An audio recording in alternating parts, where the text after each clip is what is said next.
मालक असं अन्नापासून दुरावले तर सेक्रेटरी लोकांनी हं, आम्हाला सांगितलं. मग तालुक्यातले कैलासराव खुळे, हं. ही कैलास खुळेचा वडील शंकरराव शंकरराव खुळे, खोळे. हं, भोवाळीचा बाबूराव जाधव, हां, उपरीचा तुळशीराम नागणे, हं.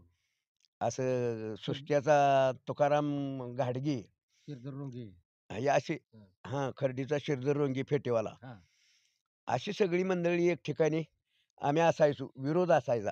हं, रामभाऊ बागेल ही आमच्या संघ असायची. हं, आणि मग ती सगळ्यांनी म्हणली, "आता मालकाकडे आपण जाऊ एक दिवशी." हं, मालक फुटले ते म्हणल्यावर. गेलो आम्ही वाड्यात. हं. वाड्यात गेल्यानंतर मग ती या म्हणली, "आज लई जण सगळी मिळून आलाय." मालक बसले होते. मग बसायलाही टाकलं, पाणी आणायला लावलं, चहा केला मालकाने.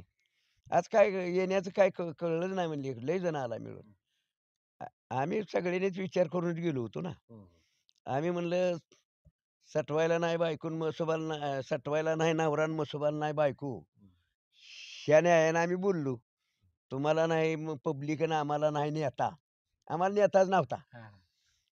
मग ही कुठेतरी समितीची ही माणसं असायची. हं. पण ती काय त्यावेळेस ते रुजलं नव्हतं लोकांच्या ह्याच्यात. बरं, काँग्रेसच रुजलं होतं. बरं, बरं. कुठं काय सत्ता चालत असेल ती काँग्रेसचीच चालत होती.